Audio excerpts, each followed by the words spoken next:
Oi gente, tudo bem com vocês? Eu sou a Giovana Fiorilo, pra quem não me conhece, e hoje eu vim trazer uma análise com dicas para você passar na Unesp.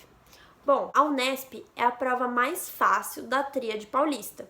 Entre Unicamp, Fuvest e Unesp, a Unesp é a mais fácil, então use isso ao seu favor. Bom, a prova nos últimos 2 anos, no vestibular 2019 e 2020, se tornou uma prova extremamente interdisciplinar, mais ainda no vestibular 2020. E eu tenho certeza que isso vai ser uma tendência que vai continuar sendo utilizada. Por quê? Porque você precisa nivelar os alunos.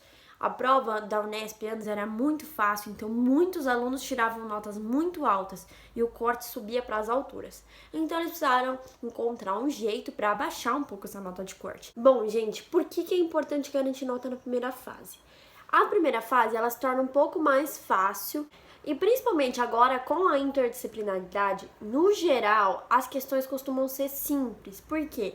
Une assuntos muito superficiais de cada uma das matérias. Você precisa saber um pouco de cada coisa para conseguir resolver aquela questão. Conseguir resolver questões interdisciplinares te colocam na frente de muita gente que está acostumado com as questões tradicionais. Bom, vamos falar das questões mais fáceis da prova, onde você tem que garantir nota.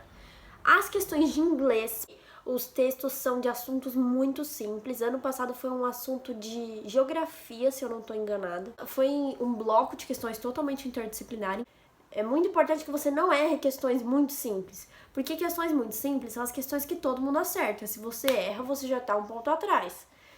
E outras questões que são muito importantes que você acerte. A maioria das questões de português, que são de interpretação de texto, geralmente são mais simples também. Não? É mais difícil a parte de gramática. Então, a parte de interpretação de texto é importante que você garanta também.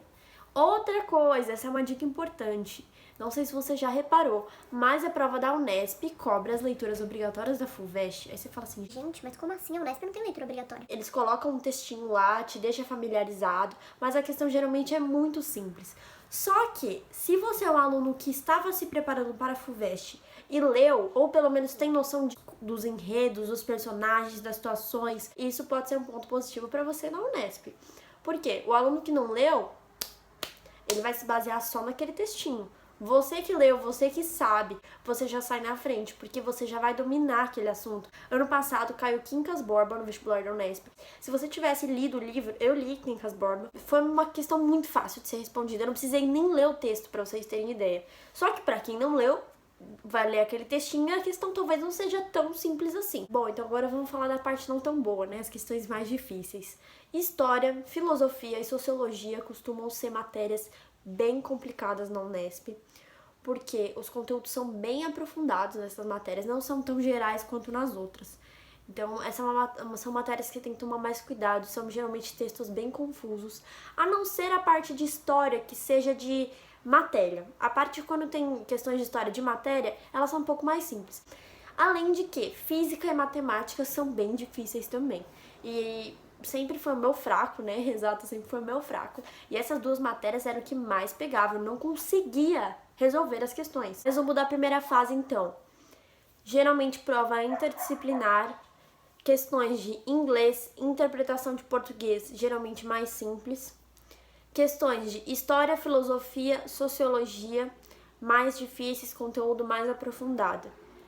Matemática e física, conteúdos difíceis. Vamos falar de segunda fase agora. Segunda fase, gente, não quero deprimi-los, mas é uma prova muito difícil. Por quê? Uma prova específica, o próprio nome já diz. Diferentemente de outros vestibulares que tem prova específica para cada curso, então, por exemplo, na Fuvest, as minhas matérias eram Química, Física e Biologia.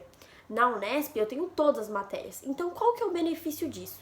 Na minha opinião, o benefício disso é que se você vai bem, por exemplo, em História e em Biologia, são matérias completamente diferentes. Que, por exemplo, na Fuvest, eu já não teria como ir bem nas duas, porque eu não tenho História na prova. Então, como você tem todas as matérias, se você vai bem em diversas matérias, é muito bom, isso te ajuda muito. Mas já adianto que o primeiro dia de prova tem muita questão para ser resolvida. E foi um tempo muito apertado no passado, e não dava para resolver tudo, e foi uma prova muito difícil. A prova de Ciências da Natureza e Matemática e a prova de Ciências Humanas. Esse foi o primeiro dia de prova, muito difícil, todos os conteúdos muito específicos. Então, assim, não tem muita salvação, assim, de questão superficial, é tudo questão realmente bem aprofundada. O segundo dia de prova da segunda fase é muito importante garantir nota. Por quê? Português, inglês e redação. Redação, gente, não tem outra. Tem que tirar nota na redação. A redação é o diferencial. Os temas de redação da Unesp permitem que você consiga desenvolver muitos pontos de vista para a redação. Então é uma redação muito boa de ser escrita, não é uma redação difícil, conteúdos geralmente mais fáceis, porque a gente já está acostumado a tratar, porque são problemas do dia a dia. O segundo dia é muito tranquilo, tem tempo tranquilo de você fazer tudo, as questões de inglês são bem fáceis, é geralmente prestar atenção na tirinha, prestar atenção na charge que você consegue responder, são realmente muito fáceis. E a prova de português também é bem boa de fazer, bem tranquila de fazer, você consegue desenvolver bem, então garanta a nota no segundo dia. Resumo da segunda fase. Primeiro dia, pouco tempo para fazer muitas questões muito específicas de cada assunto e bem difíceis. Segundo dia, dia com tempo mais folgado, redação com temas do cotidiano e fáceis de ser abordados, fáceis de serem desenvolvidos. E aproveitar para tirar nota em português e inglês, que geralmente são questões bem fáceis perto do primeiro dia. É isso, gente, isso que eu tinha para falar para vocês do vestibular da Unesp. Eu vou gravar um vídeo falando sobre os meus resultados, tanto do primeiro ano que eu prestei quanto do segundo, para vocês verem onde foi o diferencial para eu conseguir passar no vestibular. Espero que esse vídeo tenha ajudado você que está pensando em entrar na Unesp.